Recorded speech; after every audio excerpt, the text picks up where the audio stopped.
Estamos de volta com Mistérios do Corpo. O tema do programa de hoje é considerado uma epidemia do século XXI. A nossa convidada é a médica nefrologista doutora Maria Cristina de Andrade. A gente falava no bloco anterior que investigar a causa do cálculo renal é a melhor saída, a melhor prevenção. Como se daria essa investigação? Quais os exames necessários? Então, nós temos que fazer alguns exames de sangue para avaliar a função renal, ureia, creatinina e dosar os cristais. Ácido úrico, cálcio, alguns hormônios, por exemplo, paratormônio, que regula o metabolismo de cálcio e fósforo. E exames de urina, também para dosar ácido úrico, o cálcio, o sódio, o fósforo. Então, através dessas mensurações no sangue e na urina, nós somos capazes de detectar, fazer um diagnóstico adequado. Qual é o tipo de cálculo que o paciente o apresenta. que se evitar, para não agravar aquele cálculo renal. Isso. É uma prevenção. Então, você evita que se formem novos cristais, né? Porque a pessoa tem uma vida mais saudável. Além disso, ela tem que tomar água para diluir os cristais, com uma umidade relativa do ar baixa. A pessoa não transpira. Acho que não precisa de tanta Exatamente. Água. Ilusão. Total ilusão, né?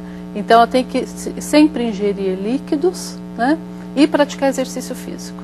Isso é fundamental, a prática de exercício físico. Qual que é a quantidade ideal de água a ser ingerida diariamente? Para uma criança e para um adulto, porque tem diferença, né? Então, normalmente a gente orienta em torno de 1 litro para criança, em torno de 2 litros para o paciente adulto. Não deve ultrapassar 4 litros por dia no paciente porque adulto. Aí também faz mal. Aí faz mal, exatamente. Quer dizer, os extremos, né? Sempre fazem mal. Nunca são recomendáveis, nem tão pouco, nem exagero. Essa que é a verdade. Exatamente. E exames de imagem. Habitualmente ultrassom, que é um exame que não é invasivo, mas muitas vezes é necessário uma tomografia para localizar melhor o cálculo. E a gente está com um dado aqui bem interessante, que o Brasil quer aumentar o número de transplantes de órgãos. Mais de 60 mil pacientes que estão na fila contam com as novas regras para a cirurgia. E as crianças têm prioridade. Aposentadoria precoce, 13 remédios por dia e uma vida cheia de limitações. Débora espera por um fígado desde 2002. Eu sei que é uma hora dolorosa para uma família perder um ente querido, mas as pessoas teriam que entender que está salvando outras vidas. Pesquisa recente revela que mais de 60% dos brasileiros aceitariam doar órgãos após a morte, mas a maioria admitiu que não discutiu a intenção com a família. Segundo especialistas, essa falta de diálogo emperra o processo de doação e atrasa o andamento da fila de transplante. Um doador pode beneficiar até 20 pessoas, não só doando órgãos sólidos como rim, fígado, pâncreas, coração, mas também pele, ossos, córnea. Para agilizar o processo, o Ministério da Saúde anunciou novas regras. Serão criadas organizações para procurar possíveis doadores. Pessoas com menos de 18 anos passam a ter prioridade para receber órgãos de doadores da mesma idade. Portadores de doenças transmissíveis poderão doar para quem tiver a mesma enfermidade. Seu Mário superou essa angústia. Ele recebeu um rim. Hospital hoje só para levar ânimo a quem depende da solidariedade. Tem que ter sempre esperança que um dia vai sair dali e vai conseguir. E uma qualidade de vida melhor, né?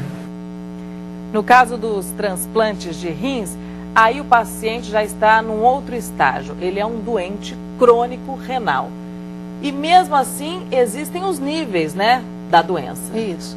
A doença renal crônica é classificada em 5 estágios.